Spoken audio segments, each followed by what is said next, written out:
বিএনপির ভারপ্রাপ্ত চেয়ারম্যান জনাব তারেক রহমান, আপনাকে আমাদের অনুষ্ঠানে স্বাগত জানাই। আপনি আমাদের শুভেচ্ছা এবং কৃতজ্ঞতা জানবেন। আমাদের সাথে আরো থাকছেন প্রফেসর আসিফ নজরুল। তিনি একজন জুরিস্ট, লেখক, সাংবাদিক এবং তার অনেক পরিচয়। তবে তার সবচেয়ে বড় পরিচয় এই মুহূর্তে যে তিনি সরকারের একজন উপদেষ্টা, তিনি সরকারের সঙ্গে রয়েছেন। তাকে আমি যদি পরিচয় দিতে চাই, তিনি একসময় সাংবাদিক ছিলেন, দুর্দণ্ড প্রতাপশালী রিপোর্টার ছিলেন। সেই আসিফ নজরুলকে আমরা সঙ্গে পেয়েছি। প্রফেসর আসিফ নজরুল, আপনাকে আমাদের সাথে পেয়ে আপনাকে আমাদের কৃতজ্ঞতা জানাই এবং স্বাগতম। আপনি আমাদেরকে সময় দিয়েছেন, পুরো টিমের পক্ষ থেকে আপনাকে স্বাগত।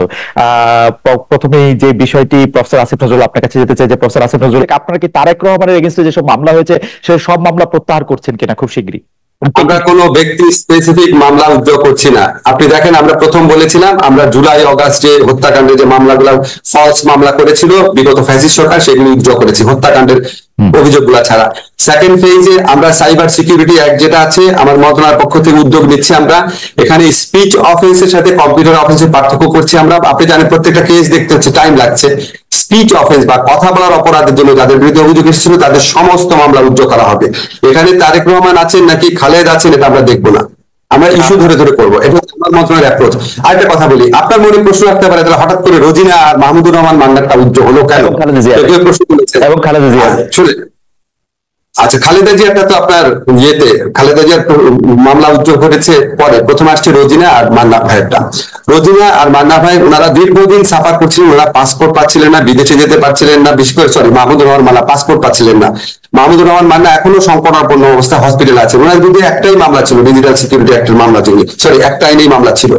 ওনারা ব্যক্তিগতভাবে যোগাযোগ করেছেন এবং অনেক সাফারিংস এর মধ্যে দিয়েছেন। মান্না ভাইয়ের চিকিৎসা কাজ বন্ধ ছিল ওখানে। আর রোজিনার মেয়ের চিকিৎসার ব্যাপার, রোজিনার এই মুহূর্তে মনে পড়ছে না, একটা কারণ ছিল। ওনারা খুব রিকোয়েস্ট করেছিল, আমরা একটা সিগনেচার স্টেটমেন্ট হিসাবে আমরা মামলা উদ্যোগ করেছি। আরো অনেক মামলা করেছি, আপনাকে এখানে বলে শেষ করতে পারবো না। যেমন ধরেন, আপনি মাহমুদুর রহমানের যে স্ত্রীর যে মামলার ব্যাপারটা ছিল, আমাদের অত্যন্ত শ্রদ্ধেয় সম্পাদক, ওটা আমরা করেছি, ওটা পত্রিকা আসে নাই। এরকম আরো আছে কিছু কিছু যেটার জন্য জনজীবন অতিষ্ঠ হয়ে যাচ্ছে। ধরেন আপনার জীবন অতিষ্ঠ হয়ে যাচ্ছে, আপনি ওই মামলার কারণে বিদেশে চিকিৎসা যেতে পারছেন না, আপনার বাচ্চা পড়তে দিতে পারছেন না, আপনার বাচ্চাকে নিয়ে আপনি চিকিৎসা দিতে পারছেন না, বাইরে যাওয়ার অনেক প্রয়োজন তো থাকে মানুষের। সেই সমস্ত ক্ষেত্রে আমরা অগ্রাধিকার, দু একটা অনুরোধের ভিত্তিতে অগ্রাধিকার দিয়েছি। এখন খালেদ মানুষ তো ধরেন এই জিনিসগুলো বলে আমরা বোঝানোর চেষ্টা করেছি আমরা সবকিছু করব, সমস্ত ইস্যু ওয়াইজ জিনিসগুলোকে করবো। ইস্যু ওয়াইজ করার ক্ষেত্রে আমরা ইস্যুটা একটা একটা করে ভাগ করছি। এই থার্ড ফেজে সাইবার সিকিউরিটি একটা মামলার পর থার্ড ফেজে আমার ইচ্ছা আছে আমাদের মন্ত্রণালয়ের পক্ষ থেকে মামলা উদ্যোগের ব্যাপার, কিন্তু আমাদের আর স্বরাষ্ট্র মন্ত্রণালয়ের পক্ষ থেকে একসাথে কাজ করতে হয়। থার্ড ফেজে আমরা গায়েবী মামলাগুলো উদ্যোগ করার চেষ্টা করব, কারণ বাংলাদেশে একটা মামলার দীর্ঘ জট রয়েছে। গায়েবী মামলা উদ্যোগ হলে সেটার দিক থেকে লাভবান হবে। এবং আপনি জানেন এই গায়েবী মামলাগুলো এত অবিশ্বাস্য, এত হাস্যকর, এত গাঁজাখুরি ছিল, এটা উদ্যোগ না করা তো মহাপাপের মতো একটা ব্যাপার হবে। আমরা আপনাকে একটু বলি, আমরা ফেজ ওয়াইজ যাবো, ব্যক্তি ওয়াইজ যাবো না। ব্যক্তি ওয়াইজ যে দুই একটা ঘটনা দেখেছেন আপনি, এটা এক্সেপশন।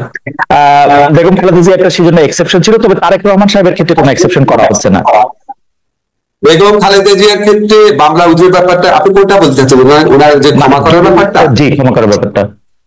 বেগম খালেদা জিয়ার মামলায় যে বিচারটা হয়েছিল সেই বিচার নিয়ে মিজানুর রহমান খান এবং আমি লিখেছিলাম। আপনাকে একটা জিনিস মনে করাই দিই, বেগম খালেদা জিয়া মামলার শুনানিকালে উনি বিস্মিত হয়ে বলেছিল যে এতিমের টাকা আমি আত্মসাৎ করেছি, এক্সক্লেমেশন চিহ্ন। সেটাকে বিচারক লিখেছেন উনি এতিমের টাকা আত্মসাৎ করে নিজের মুখে স্বীকার করেছেন। আপনি চিন্তা করতে পারেন এই ধরনের বিচার হয়েছে ওনার ক্ষেত্রে।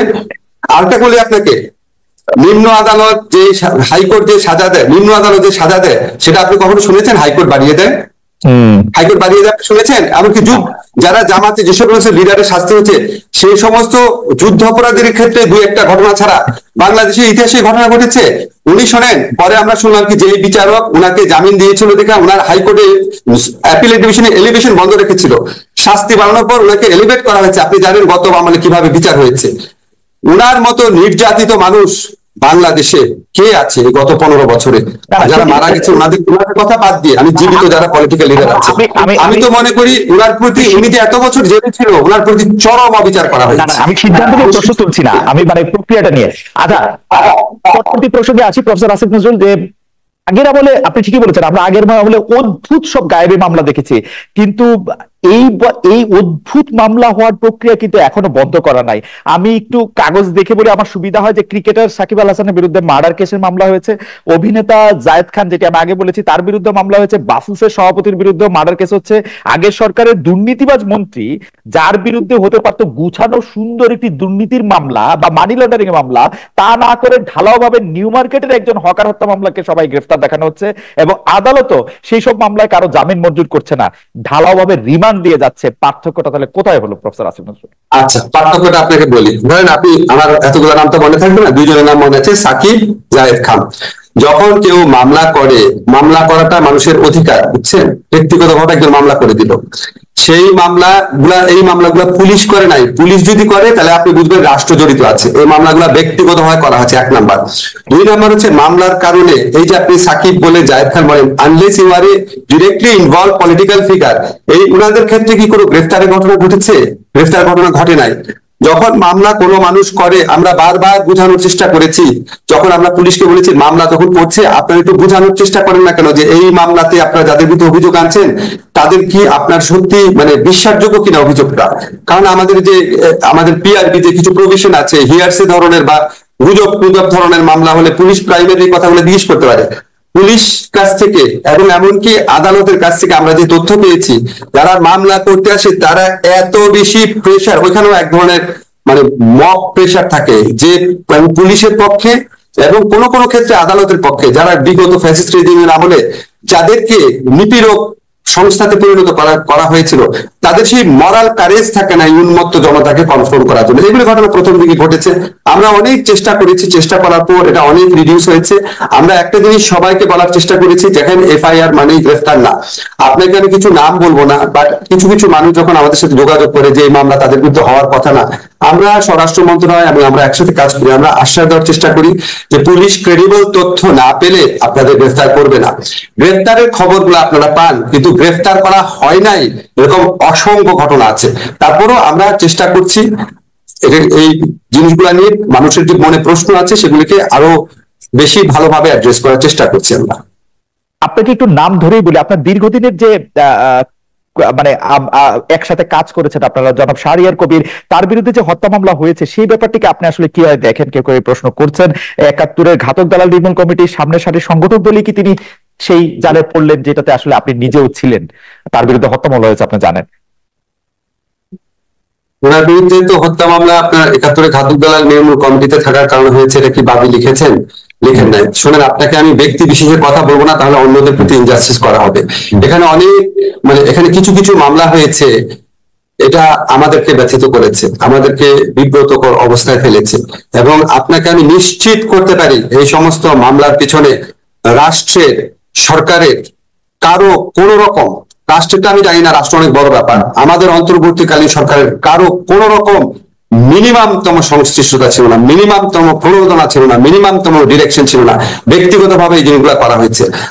আমি ব্যক্তি স্পেসিফিক না ভাবে আপনাকে বলি, আমরা যখন দেখি একজন বৃদ্ধ মানুষকে, একজন বয়স্ক মানুষকে, বা একজন আপনার হুইল চেয়ার ব্যবহার করছে এরকম মানুষকে, বা একজন আপনার কম্পারেটিভলি অনেক পরিচ্ছন্ন ইমেজের মানুষকে, ধরেন আমি প্রফেসর মান নামে কথা বলতে চাচ্ছি, ওনাদের বিরুদ্ধে যখন এরকম মামলা হয়, এটা তো কারো এনজয় করার কথা না, এটা তো কারো ভালো কথা না। কিন্তু আপনি বিচারিক প্রক্রিয়ার মধ্যে দিয়ে যতটুকু পারা যায় সেখানে আপনি ওনাদেরকে রিলিভ করার চেষ্টা করবেন। এখন আমাদের সমাজে এরকম কোনো কোনো ধারণা আছে যে একটা মানুষ যদি খুব মানে ফেমাস হয় বা একটা মানুষ যদি খুব জনপ্রিয় হয়, হয়তো উনি কোনো অপরাধ করতে পারেন না।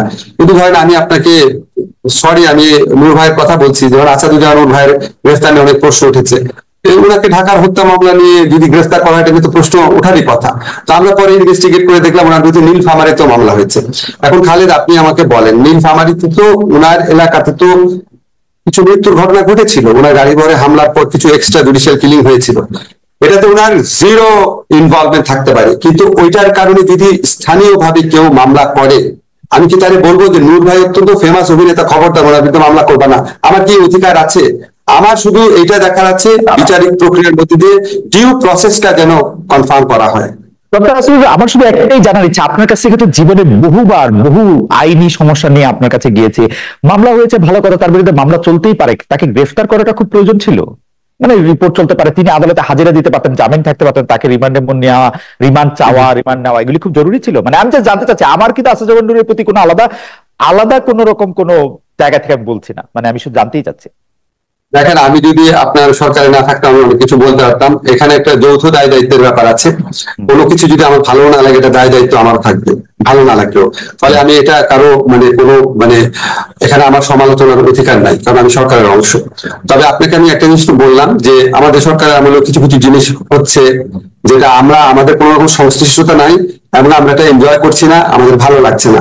আপনাকে একটা জিনিস শুধু মনে করিয়ে দিচ্ছি, 15টা বছর একটা দল ক্ষমতায় ছিল, তারা সমস্ত প্রশাসন নিজের মতো সাজিয়েছে। এই পুলিশে যত মানুষ আছে তাদের মধ্যে অর্ধেক তাদের আমলে অ্যাপয়েন্ট করা, অর্ধেক পত্রিকা রিপোর্ট আছে, আপনি দেখবেন সমস্ত প্রশাসন তাদের সাজানো। সমস্ত কিছুতে আমাদের ইচ্ছার প্রতিফলন আমরা এখনো ঘটাতে পারি নাই। অনেক ক্ষেত্রে কিছু কিছু জিনিস হচ্ছে যেটা হয়তো আমাদের মানে এই 15 বছরের ফ্যাসিস্ট গভর্নমেন্ট না থাকলে, নিয়মিত সরকার পরিবর্তন না হলে আমরা আরো অনেক ভালোভাবে কন্ট্রোল করতে পারতাম। তবে আমরা কন্ট্রোল বাড়াচ্ছি। মানে নূর ভাইয়ের সময়ে সরকারের আমলে নিয়োগ করা পুলিশই তাকে গ্রেফতার করে নিয়ে যাচ্ছে, ব্যাপারটা কি? না, নূর ভাইয়ের আমলে, আমি তো নূর ভাইয়ের প্রসঙ্গে এটা বলি নাই, আমি বলতে